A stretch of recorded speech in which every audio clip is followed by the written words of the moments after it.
el martes. A ver, pasar del jueves al próximo. Aunque el jueves. Bueno, vamos a ver que vamos a ver que tenemos. Para el globo ocular vamos a ver que tenemos exclusivamente 4 de los 12 pares craneales, digamos, no exclusivamente, podemos decirlo así, el segundo, el tercer, cuarto y el sexto par craneal. Entonces vamos a ver que, como les decía, digamos, tenemos 4 de los 12 pares craneales exclusivamente para el globo ocular. Tenemos el nervio óptico, que es el segundo par craneal, el motor ocular común, que es el tercer par craneal, el troclearo patético, que es el cuarto par craneal, y el abducens o el sexto par craneal. Bueno, 3 de ellos para la motilidad y el otro muy importante para todo el desarrollo, digamos, de la función visual. Vamos a ver que, observando el fondo del ojo, podemos ver la cabeza del nervio óptico. La cabeza del nervio óptico, que va a ser la papila. El nervio óptico, bueno, vamos a ver que es, digamos, es muy importante porque es el encargado de llevar, de transmitir todo lo que capta el globo ocular hacia lo que es el cerebro. Entonces, ¿qué funciones, digamos, podemos decir que cumple el segundo par craneal? ¿Qué te va a dar? Te va a dar, 1, la agudeza visual. 2, te va a dar los campos de visión. 3, también te va a dar visión de colores. Tienes que valorar también lo que es la estereopsis. ¿Qué es la estereopsis? ¿Alguno sabe? La estereopsis es la visión en cuanto a profundidad. Poder discriminar que está más cerca, que está más lejos, que está más elevado, que está hundido. Para tener una buena estereopsis, tienes que tener una buena visión binocular. La estereopsis solo se logra con visión binocular. Para que tengan la idea, como siempre les digo, cuando vayan al cine a ver películas en 3D, si cierran un ojo ya no van a ver en 3D. Porque la estereopsis se logra con visión binocular, una visión en 3D. Entonces, vamos a ver que la papila, que es la cabeza del nervio óptico, básicamente es la entrada de todo el cableado de la retina, o sea, los axones que van a conformar el nervio óptico. Y nosotros lo que vamos a ver, digamos, es esto, que es el anillo neuroretinal. Este es el borde de la papila, que sería el disco, y una excavación central, que es la copa. En medio de la copa y el borde, que es el disco, ahí está el anillo neuroretinal. Básicamente es el cableado, los axones, que van a conformar el nervio óptico, que en teoría les dicen que es más o menos de 1.200.000 cuando uno nace, ¿no? Entonces, puede haber procesos que lesionen o provoquen daño, digamos, en esta zona, digamos, como vamos a ver, que como es una neuritis óptica anterior. La característica de la neuritis óptica anterior, que es un proceso inflamatorio,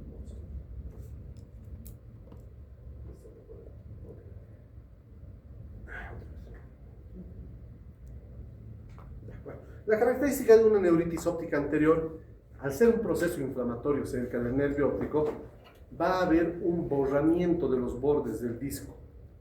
¿Por qué? Porque va a haber líquido, o sea, va a haber edema alrededor de lo que es la papila, por lo tanto los bordes van a perder esa característica porque sus bordes de la papila son de bordes nítidos. La coloración de la papila normalmente es rosada, pero en un proceso inflamatorio, al estar más vascularizado, se va a ver más hiperémica. Muy importante el borramiento de los bordes, la hiperemia, es un proceso inflamatorio. Al ser un proceso inflamatorio, va a afectar todo esto en el paciente, tanto la visión como la visión de colores, va a afectar campos de visión, la estereopsis. Todo esto se va a ver afectado en un proceso inflamatorio como son las neuritis ópticas anteriores. Al ser un proceso inflamatorio, obviamente el tratamiento es antiinflamatorio. Los mejores antiinflamatorios que tenemos son corticoides. Los AINES no le hacen casi nada, digamos, ¿no? Entonces utilizamos corticoides. Dentro de los corticoides que tenemos de uso oftalmológico, ¿conocen cuáles tenemos? En gotitas, digamos. ¿Qué cosa? ¿Ah? Dexametasona. ¿Qué más? tenemos prednisona, prednisolona, difluprednato, todo esto. Y si queremos colocar bolos, digamos, hay de metilprednisolona, que se pueden utilizar cuando los procesos inflamatorios son muy severos. Lo importante es controlar la inflamación, va a ir cediendo la inflamación y obviamente, digamos, va a ir mejorando gradualmente la visión, esperando que no exista un gran daño. Las neuritis ópticas posteriores son interesantes porque te dice que el paciente no ve, o sea, le afecta la visión, baja la visión, pero el oftalmólogo tampoco logra encontrar nada.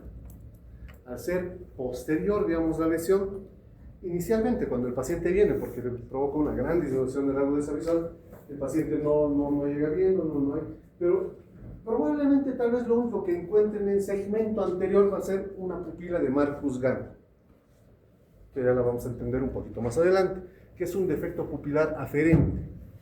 ¿Por qué? Porque el nervio óptico no está funcionando, entonces el estímulo luminoso no va a llegar de una manera adecuada a estimular la contracción de la pupila. Por lo tanto, vas a encontrar probablemente solo una pupila un tanto midriática. ¿Vale? Tú lo observas, todo eso, no encuentras nada, por eso te dice el paciente no ve y el médico tampoco. Porque aparentemente no hay nada en el fondo del ojo, todos los medios están transparentes. Recién después de unas semanas o un mes más o menos, si lo vuelves a ver al paciente, vas a encontrar que si este problema avanzó, vas a encontrar una atrofia. Un segundo. Bueno, ahorita vamos a ver. Va a haber una atrofia de la papila. O sea, se desvitalizó todo el nervio por el proceso inflamatorio de la neuritis óptica y vas a encontrar una papila pálida, blanca. A diferencia del glaucoma, cuando vemos hay un glaucoma muy avanzado, igual vas a encontrar una papila aparentemente pálida, porque eso es lo que ustedes logran ver, pero en el glaucoma va a haber una gran excavación, un aumento de la copa, porque ya no va a haber axones. Aquí sí hay axones, pero están desvitalizados. De cómo encuentras la diferencia, porque acá los vasos retinianos siguen saliendo del centro. En cambio en el glaucoma, como no hay axones, tienen que discurrir por la parte inferior, subir por la pared y recién emerger. Entonces hay un aumento de la excavación y en los vasos retinianos van a hacer el signo de la bayoneta con un desplazamiento al azar de los vasos. En cambio, cuando se atrofia la papila, los axones siguen ahí, pero ya desvitalizados, por lo tanto los vasos siguen partiendo del centro. Obviamente, digamos, si vieran, digamos, con una oftalmoscopía binocular, ahí en el glaucoma se ve la excavación, aumento de la copa, incluso puede ser total, digamos, ¿no? En cambio acá no vas a ver un aumento de la copa porque no hay un aumento de la copa, pero sí vas a ver los nervios pálidos, desvitalizados, porque hay un enlentecimiento del flujo axoplásmico, ya no hay la neurotransmisión, digamos, de la visión del ojo hacia el cerebro. Como ocurre, digamos, lo que les decía, en el glaucoma, los vasos no parten del medio, tienen que discurrir por abajo, subir por la pared y emergen por el borde casi, los vasos retinianos. No como en la atrofia, que siguen saliendo del centro. Muy importante también ver, digamos, vamos a retroceder un poquito, en las neuritis ópticas anteriores es un proceso inflamatorio y hay edema de papila. Pero a veces, digamos, puede ser que, lo que les decía, digamos, en el proceso inflamatorio de las neuritis ópticas anteriores vemos que hay líquido alrededor de la papila, ¿no? Hay un edema de papila por el proceso inflamatorio. Pero también tienen que ver el ojo contralateral, muy importante. Porque si en un ojo encuentran edema de papila y en el otro ojo encuentran también edema de papila, ahí no estamos frente a un edema de papila, estamos frente a un papiledema. Y el papiledema no es un problema oftalmológico. Al ser el nervio óptico una prolongación del cerebro, cuando hay edema cerebral, también van a encontrar edema en ambas papilas, en ambos ojos. Entonces, ahí el diagnóstico ya estaremos pensando en otro problema, estamos pensando en un problema más arriba, en el cerebro que está inflamado, o sea, con edema, hay líquido. Entonces, el tratamiento va a ser diferente a lo que sería solo una neuritis óptica anterior a lo que es un papiledema. Digamos, el papiledema estamos hablando de edema cerebral. ¿Vale? Muy importante, digamos, dependiendo de dónde llegue a ser la lesión del nervio, vamos a tener esto, digamos, ¿no? lo clásico que han visto en neurología, en neurocirugía, en anatomía, todo esto. Cuando las lesiones del nervio óptico son a nivel prequiasmático, antes del quiasma, si se lesiona el nervio óptico, ¿qué afectación de campo visual vamos a tener? Un ojo no está viendo, eso se llama ceguera o amaurosis. Amaurosis del lado afectado. ¿Vale? Si digamos la lesión ocurre en el quiasma, vamos a tener que las fibras de los ojitos del lado temporal, que dice que tienen un trayecto rectilíneo, pero las fibras que se entrecruzan son las fibras nasales. Vamos a tener que lo más común para una afectación a nivel del quiasma es el gigantoadenoma de hipófisis, ¿vale?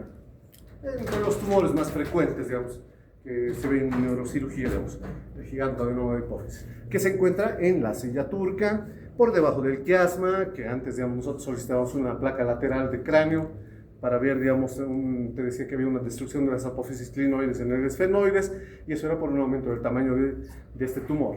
Ahora le piden una tomografía y obviamente ahí van a ver mucho mejor el tamaño, todo esto, ¿no? Entonces, hormonalmente pueden pedir, de acuerdo a lo que estén sospechando, si el paciente tiene galactorrea gigantismo, verán qué células más o menos están las afectadas, pero el tumor crece.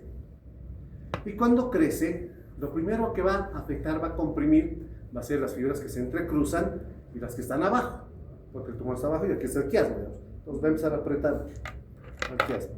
Entonces las primeras fibras que se afectan son las nasales inferiores, ¿verdad? Te dice en teoría que, digamos, la afectación del quiasma es hemianopsias bitemporales. ¿Qué quiere decir? Que no vemos las partes temporales de ambos ojos. Pero si el paciente fuera un poquito acucioso, se daría cuenta cuando el tumor está empezando a crecer, pero las primeras fibras en comprimirse son las nasales inferiores. Las fibras nasales inferiores, ¿qué campo de visión miran? Las temporales. Me parece que te equivocas, no pasa nada. La superior. ¿Ah? La superior. Superior y... Para que se den cuenta más o menos, este es el requino del ojo izquierdo. Las fibras nasales terminan en el campo de visión temporal y las fibras temporales terminan en el campo de visión nasal. Las fibras inferiores terminan en el campo de visión superior y las fibras superiores terminan en el campo de visión inferior. Si las primeras fibras en comprimirse son las nasales inferiores, temporal superior. Entonces vas a perder el primero no haces una hemianopsia bitemporal, haces una cuadrantanopsia. Pero el paciente, bueno, todo el mundo más nos fijamos en lo que vemos de frente y la mirada hacia abajo. No le prestamos tanto atención a estos campos de visión, temporal superior. Por eso el paciente no se da cuenta inicialmente. El tumor sigue creciendo y ya va a comprimir las fibras nasales superiores y ahí recién ya se van a ver afectados no solo cuadrantanopsias, sino le afecta también este campo de visión. Y es ahí donde el paciente recién no está viendo estos costados. Y ahí muchas veces va a una consulta oftalmológica donde ni bien tomas la agudeza visual, le tapas un ojito, no te va a ver las letras de este lado. Le tapas de este ojo, no va a ver las letras de este lado. Es como si estuviera cortado con tijera para ese paciente. Por eso te dicen, los problemas neurológicos respetan el RAFE medio. Es como si estuvieran cortaditos con tijera. Incluso cuando solicitan los campos de visión, te van a salir así los campos de visión en una campimetría computarizada. Ahora, si el tumor sigue creciendo, va a comprimir otras fibras más y se van a ver afectados. O incluso después de la misma cirugía, si le solicitan un campo visual quirúrgico y postquirúrgico, aumenta su defecto de campo de visión porque obviamente al retirar el tumor también tocan algunas fibras, digamos, del quiasma. Entonces, va a haber una disminución, les puedo asegurar. Entonces, ahí tienes en teoría una hemianopsia bitemporal. Diferente sería, digamos, como siempre les digo, si fuera un tumor supracelar o por arriba del quiasma. Ahí el paciente se da cuenta más rápido porque van a comprimir primero sus fibras nasales superiores y lo que va a perder es el campo de visión temporal inferior. Entonces, rápido, cuando está empezando la cuadrantanopsia, tal vez el paciente se dé cuenta. ¿Vale? De ahí, como estas fibras se entrecruzan, Dependiendo de la cintilla que se afecte, te dice se va a afectar el campo de visión temporal de un ojo y nasal del otro, porque se han intercruzado las fibras. Entonces, si fuera, digamos, de este lado la afectación, sería, digamos, nasal en este ojo y temporal en el otro, por el entrecruzamiento. Eso en las cintillas. Ya en las radiculaciones te dice que provocan cuadrantanopsias, y ya cuando, digamos, hay una lesión occipital, te dice que hay cuadrantanopsias o heminopsias con respecto de la posición central, que son las fibras que mejor se ocultan, más afortunadamente. Entonces, de esa manera, tú puedes sospechar, digamos, dónde puede estar la posible lesión, o un tumor que esté comprimiendo, o una afectación isquémica, todo esto. Tratamiento, pues, si es un tumor quirúrgico, si es vascular, obviamente igual, si es un problema endocrinológico, más que todo, digamos, diabetes, control de la diabetes, todo esto. Básicamente el tratamiento es de acuerdo a la patología de base que pueda tener el paciente.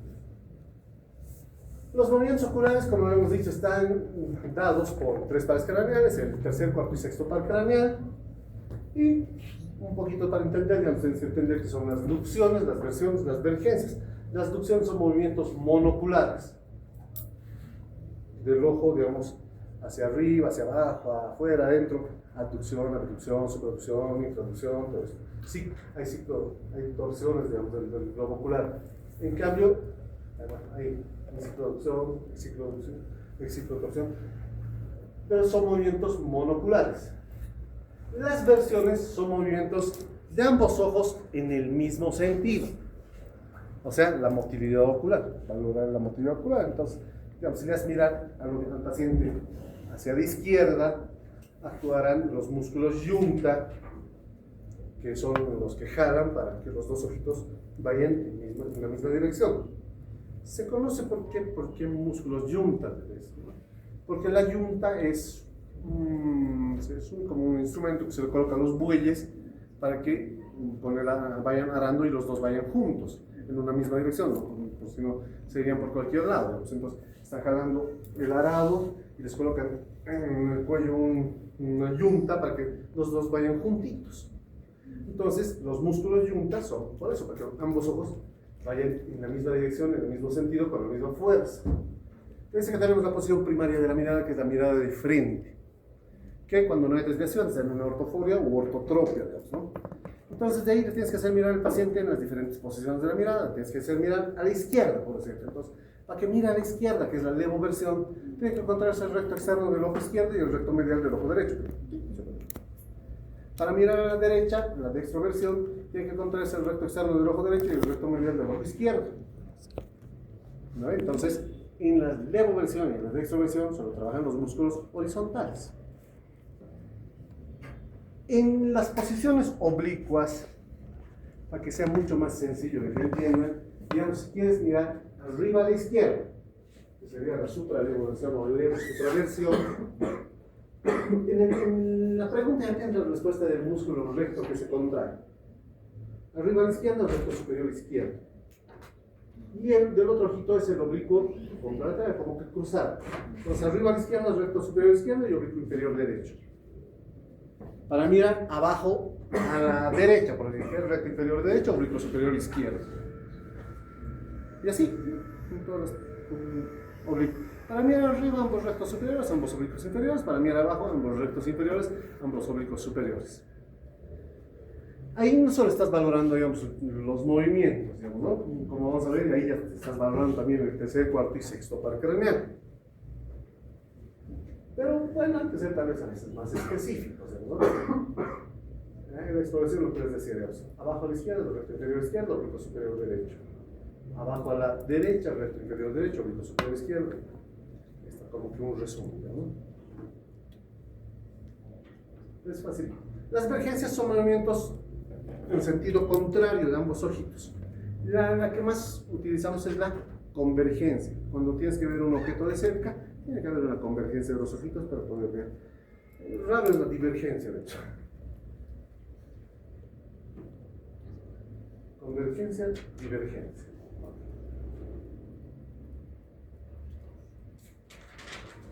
Entonces, como toda afectación, digamos, si estos son pares que son netamente motores. ¿Qué sucede cuando se paraliza? Entonces vamos a ir del más sencillito, digamos, del sexto par craneal. Para valorar el sexto par craneal, que es el abducens, que hace la abducción, que es la mirada hacia afuera, entonces, ¿qué músculo inerva? El que mira hacia afuera es el recto externo. Entonces, a ese músculo inerva el sexto par craneal. Te dice que cuando se paraliza el ojo se desvía hacia el lado contrario de la función principal que ejerce. Eso en todas las parálisis. Entonces, como pierde fuerza el recto externo, el recto medial le gana en fuerza y jala el globo ocular hacia adentro. Porque su función si quieres valorar el sexto par craneal, le pides que mire a la izquierda y a la derecha para ver que a la izquierda que el ojo izquierdo esté trabajando y a la derecha que el ojo derecho esté trabajando. Pero entonces vas a tener que, digamos, cuando se paraliza, digamos, este está alineado y este se mete hacia adentro. Cuando le pidas que mire a la izquierda, en teoría te dice que este ojito no va a pasar de la línea media. Y por lo tanto, dependiendo a la edad que se presente este tipo de parálisis, el paciente puede o no tener diplopia binocular. La diplopia binocular, ¿qué es? Mirar doble. ¿Por qué no podría tener un paciente diplopia binocular si los ojos están desviados? ¿Qué podría ser? ¿Por qué creen que no vea doble?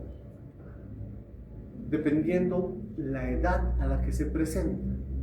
Si se presenta desde el nacimiento, un ojo está alineado, está viendo con el área macular.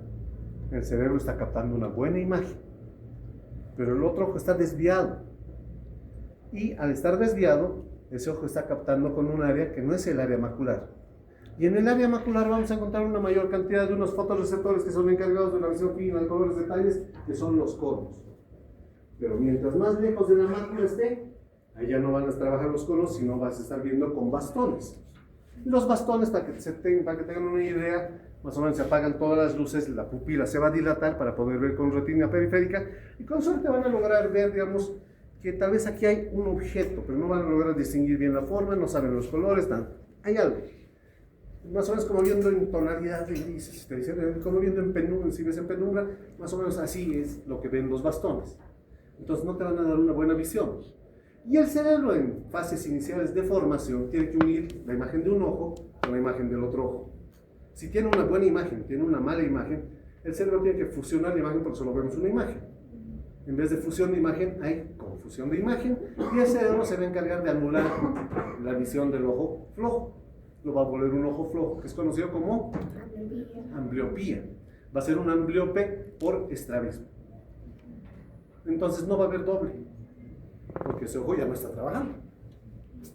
¿Vale? Entonces, esto ocurre, digamos, la diplopia binocular, cuando es un paciente ya desarrollado la visión, todo eso está mayorcito, qué sé yo, no se cuida, la dieta, mala dieta, qué sé yo, diabético. Tiene diabetes y en algún momento se paraliza el nervio, el sexto par craneal, porque es más delgadito, qué sé yo, y va a tener este problema. Ni bien empieza a desviarse, va a presentar, digamos, la visión doble, la diplopia binocular. Los músculos van a tratar de compensar para ver, digamos, una sola imagen, pero eso, que los músculos trabajen todo el tiempo, te cansa, entonces te provoca cefalea, el paciente va a tener dolor de cabeza, va a tener diplopia, no va a saber cuál es la imagen real, va a tener dificultad en deambulación, es súper incómodo. ¿Vale? Entonces, ni bien empieza el problema, la sintomatología que puede presentar el paciente es bastante florida, es súper incómodo, tanto así que a veces prefieren taparse el ojo que se está desviando para solo tener una imagen. Pero igual, si te tapas una imagen, pierdes estereopsis. Entonces, al principio, si se tapan un ojo y caminar con un ojito, es complicado. Tienes que ir poco a poco calculando hasta que te acostumbres, digamos. Entonces, obviamente, si tiene diabetes, el control metabólico, ¿no? Si es un problema vascular, igual, si es hipertenso, si es un tumor, bueno, ahí ya neurocirugía, qué sé yo, dependiendo de los antecedentes, todo lo que encuentre, el tiempo de evolución, la instauración, los antecedentes, el paciente llegarán a la patología. Hay que tratar la patología de base en ese tipo de problemas.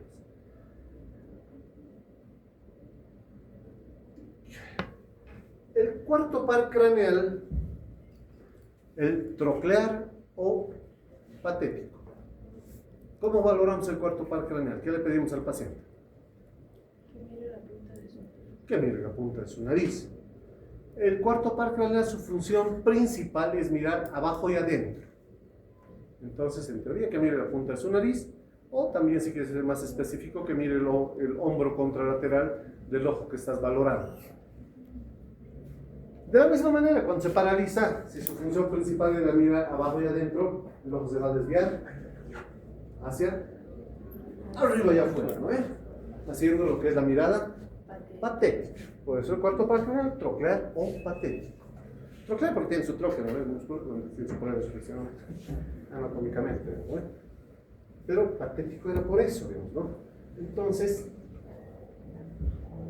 de la misma manera, pues el diabetes, hipertenso, traumas, una y otra cosa. Te dice que en el sexto par craneal, por decirte, cuando ya es crónico el problema, el paciente, para no ver doble, rota la cabeza hacia el lado de la lesión. Porque este ojo está, digamos, desviado hacia adentro, y para no ver doble, gira de esta manera. Ahí como que la imagen ya es una sola, entonces rota. En el cuarto par craneal, inclina la cabeza para compensar el grado de desviación. ¿Vale? Cuando es crónico, cuando ya es de largo tiempo de evolución, porque al principio el paciente no sabe cómo hacer. Entonces está buscando una posición compensatoria, o sea, son posiciones compensatorias. Tratamiento de la misma manera, de acuerdo a la patología de base. El tercer par craneal, muy importante, vamos a ver que inerva todos los 4 músculos de la motilidad ocular. Porque inerva también a otro músculo que es el elevador del párpado superior. Por lo tanto, este paciente va a tener ptosis palpebral, dependiendo de la rama que se afecte. Porque el tercer par craneal va a tener 2 ramas, una rama superior y una rama inferior. La rama superior inerva al recto superior y al elevador del párpado superior, y su rama inferior va a inervar al recto inferior, al recto medial y al oblicuo inferior. Entonces, cuando se paraliza, pues está la ptosis, y bueno, no está viendo doble porque el párpado está tapando. Pero cuando lo elevas, el ojo está desviado hacia afuera, porque el sexto está trabajando y jala un poquito más fuerte. Entonces, le pides al paciente que mire adentro, no va a poder, arriba no va a poder, abajo no va a poder.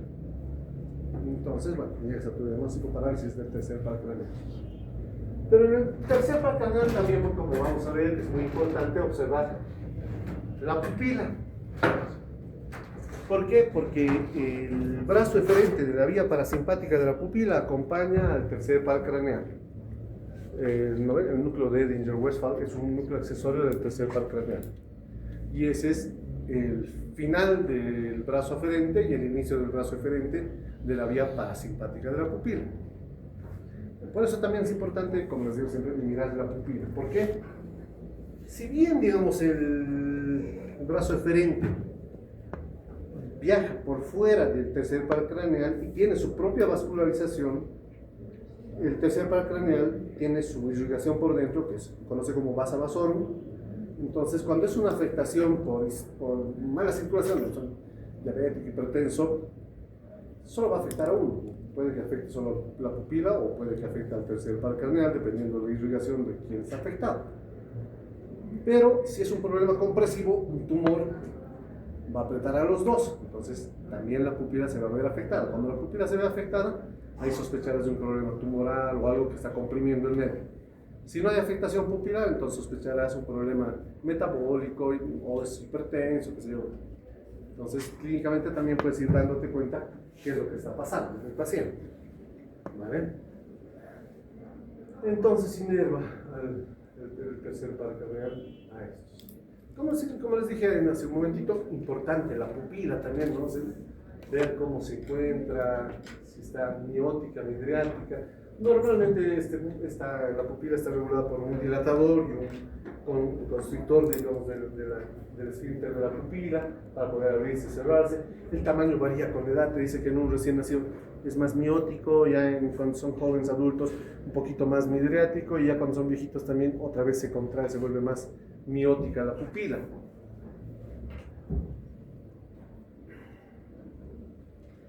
La pupila es el regulador de la entrada de luz. Y al ser el regulador de la entrada de luz, cuando hay mucha luz, se contrae. Cuando hay poca luz, tiene que dilatarse para captar mejor la imagen. Disminuye las aberraciones cromáticas y esféricas. Un paciente con miopía ve borroso de lejos. Pero cuando hay buena iluminación, la pupila va a estar miótica y por lo tanto te va a hacer como un agujero estenopeico. Va a centrar la luz más fácilmente en el área macular, podemos decir, en la mácula, pero si te centra mejor la luz, cuando hay buena iluminación. Entonces un paciente con miopía, cuando hay buena iluminación, ya como que tal vez no necesite lentito, ve un poco mejor.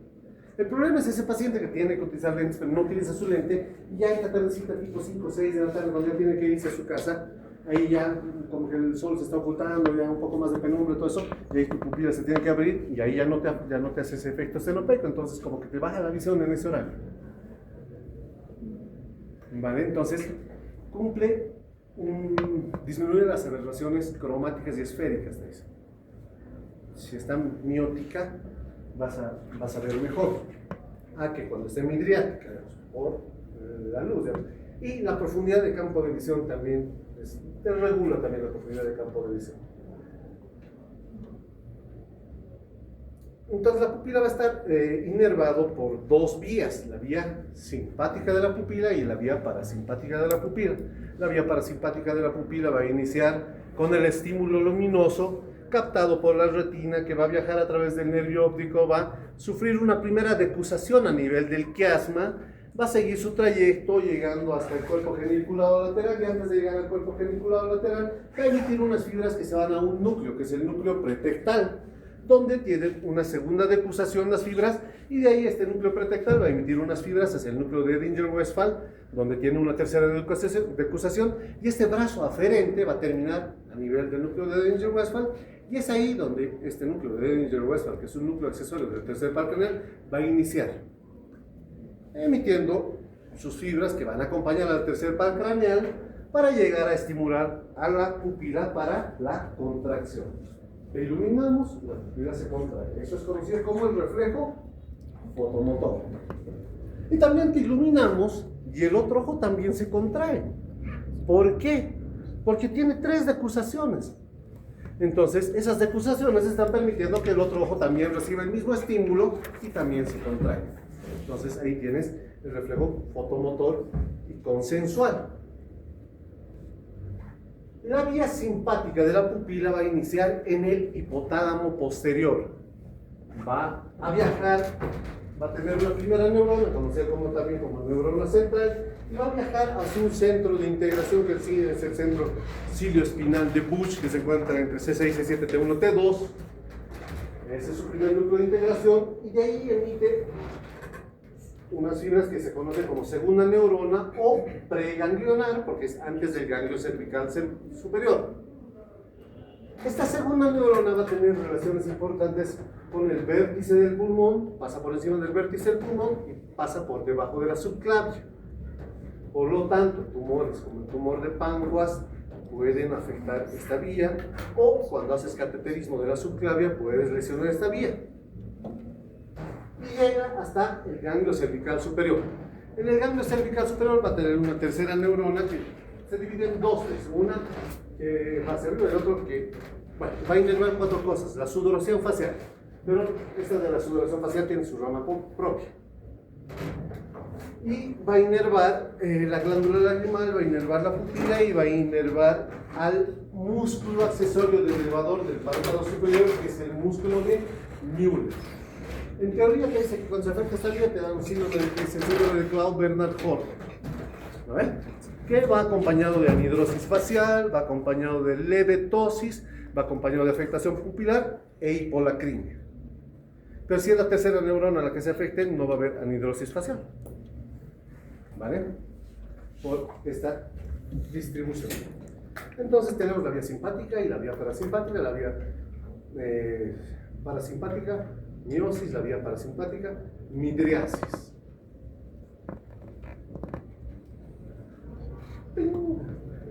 Puede haber diferentes tamaños de pupila, te dicen que pueden ser normales cuando son menores a 0,2 milímetros entre un ojo y el otro ojo. Pero el examen de la pupila no es para ver cómo está la pupila en realidad, sino es para ver cómo están sus vías. Entonces vamos a tener el fotomotor y el consensual, que ya lo han entendido, ¿no ven? Por la vía parasimpática. Entonces, bueno, lo que ya hemos visto, lo que se explica de la vía parasimpática. Lo que les decía, cuando estimulas con la luz, el estímulo viaja a través de la retina para subir primero de construcción a nivel del quiasma, viaja antes de llegar al cuerpo geniculado lateral y metilaciones al núcleo pretectal, del núcleo pretectal al de Edinger-Westphal, y ahí termina y emite sus fibras para producir la contracción a través de su brazo eferente de la vía parasimpática. Y bueno, al otro también lo estimula porque hay 3 decusaciones. Ok, entonces, ¿qué hacemos? ¿Qué es el reflejo fotomotor? ¿Cómo haces? Iluminas y ves que la pupila se contrae. ¿Vale? Ese es el reflejo fotomotor. Y también, pones tu manito ahí, iluminas un lado y ves que la pupila del otro lado también se contrae. Ese es el reflejo consensual. Pero ¿qué ocurre, digamos, si iluminas y un ojo no se contrae? Es más, puede que ya esté un poco dilatado, ¿no? Está un poco midriado. Entonces, digamos, está un poco dilatado, iluminas y no se contrae. Entonces, pero cuando ilumines el ojo contralateral, sí se va a dilatar, sí se va a contraer. Entonces, un reflejo fotomotor negativo con un consensual positivo te da un defecto pupilar aferente. Porque cuando hay un defecto pupilar eferente, va a ser fotomotor negativo y consensual negativo. ¿Vale? Entonces, ya lo entendí. Para eso es la vía simpática y parasimpática de la pupila. Entonces, el defecto pupilar aferente, lo que les digo, fotomotor ausente. ¿Por qué? Digamos, en este está iluminando la vía aferente, está normal, el estímulo se difusa en el quiasma, se difusa en el núcleo pretectal, se difusa a nivel del núcleo de Edinger-Westphal y emite su brazo eferente y se contrae la pupila. Este está bien. Entonces, todo está estético. En cambio, cuando ilumines el ojo afectado, como está esta vía lesionada, el nervio óptico está mal, o la retina, hay un daño extenso en la retina, va a haber un defecto pupilar aferente positivo, entonces, que es conocido como la pupila de Marcus-Gann. Va a ser una pupila más midriada y con el estímulo luminoso no se va a contraer. Entonces, un fotomotor negativo y consensual positivo.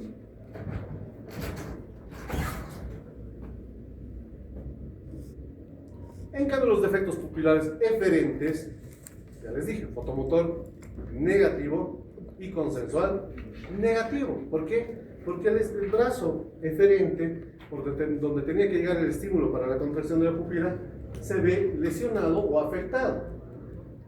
Y este brazo eferente acompaña a qué par craneal.